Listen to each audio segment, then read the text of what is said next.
ಭಾರತ ಪಾಕಿಸ್ತಾನಕ್ಕೆ ಈ ಸರ್ತಿ ಯಾವ ಪರಿ ಹೊಡೆತ ಕೊಡಬಹುದು ಅಂತಕ್ಕಂಥ ಅಂದಾಜು ಪಾಕಿಸ್ತಾನಕ್ಕೆ ಇದ್ದೇ ಇದೆ.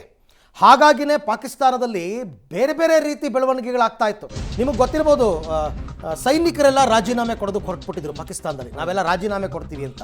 ಸೊ ಈಗ ಪಾಕ್ ಸೇನಾಧಿಕಾರಿಗಳಿಗೆ ಆ ಥರ ಕೆಲಸ ಬಿಟ್ಟು ಹೋಗದೇ ಇರಲಿ ಅಂತ ಮಿಡ್ ನೈಟ್ ಪ್ರಮೋಷನ್ ಅಂತ ಏಕಾಏಕಿ ರಾತ್ರಿ ಹೊತ್ತು ISI ಮುಖ್ಯಸ್ಥನನ್ನು ರಾಷ್ಟ್ರೀಯ ಭದ್ರತಾ ಸಲಹೆಗಾರನನ್ನಾಗಿ ನೇಮಕ ಮಾಡಿಬಿಟ್ಟಿದ್ದಾರೆ.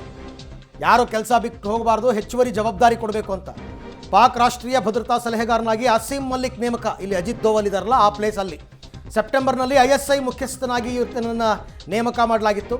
ಇದೀಗ ರಾಷ್ಟ್ರೀಯ ಭದ್ರತಾ ಸಲಹೆಗಾರನಾಗಿ ಪಾಕಿಸ್ತಾನ ರಾತ್ರೋರಾತ್ರಿ ನೇಮಿಸಿದೆ. ಈ ಪಾಕಿಸ್ತಾನದವರು ಈ ಥರ ನಿರ್ಧಾರ ಯಾವಾಗಲೂ ಮಧ್ಯರಾತ್ರಿನಲ್ಲೇ ತಗೋತಾರೆ. ಅದು ಯಾಕಪ್ಪ ಗೊತ್ತಿಲ್ಲ. ನಿನ್ನೆ ಮಧ್ಯರಾತ್ರಿ ಮಂತ್ರಿಯೊಬ್ಬ ಎದ್ದು ಕೂತು ಪ್ರೆಸ್ ಮೀಟ್ ಮಾಡಿದ್ದ. ಆಮೇಲೆ ಈ ಮಧ್ಯರಾತ್ರಿನಲ್ಲಿ ಇವರು ಅಪ್ರಚೋದಿತ ಗುಂಡಿನ ದಾಳಿ ಮಾಡೋದು, ಈ ಥರ ತೀರ್ಮಾನಗಳು ತಗೊಳ್ಳೋದು, ಏನೋ ಒಂದು ಬದಲಾವಣೆಯನ್ನು ಮಾಡ್ತಾ ಇದ್ದಾರೆ.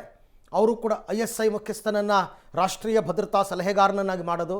ಇವೆಲ್ಲ ಹೆಂಗೆ ಗೊತ್ತಾ, ನಮ್ಮ ಕಡೆ ಹೇಳ್ತಾರಲ್ಲ, ಯುದ್ಧ ಕಾಲೇ ಶಸ್ತ್ರಾಭ್ಯಾಸ ಅಂತ. ನೀವು ಈಗ ನಾಳೆ ಯುದ್ಧ ಇಟ್ಕೊಂಡು ಇವತ್ತು ನೀವು ರಾಷ್ಟ್ರೀಯ ಭದ್ರತಾ ಸಲಹೆಗಾರನಾಗಿ ಇವನನ್ನು ನೇಮಿಸ್ಬಿಟ್ರೆ ಪಾಪ ಆತ ಏನು ಮಾಡಬೇಕು? ಸ್ವಲ್ಪ ಟೈಮ್ ಆದರೂ ಕೊಡಬೇಕಲ್ಲ ಪ್ಲ್ಯಾನಿಂಗಿಗೆ. ಪ್ಲ್ಯಾನಿಂಗ್ ಮಾಡಬೇಕು, ಯಾವ ಥರ ದಾಳಿ ಮಾಡಬೇಕು, ಹೆಂಗೆ ಎದುರಿಸ್ಬೇಕು, ಏನು ಮಾಡಬೇಕು, ಟೈಮ್ ಕೊಡಬೇಕು.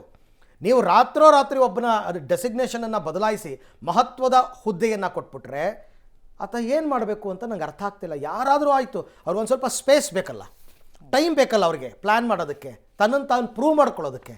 ಆದರೆ ಪಾಕಿಸ್ತಾನದಲ್ಲಿ ಹಾಗಲ್ಲ. ಹಿಂಗೆ ಮಾಡಬೇಕು ಅಂದರೆ ಮಾಡಬೇಕಷ್ಟೇ.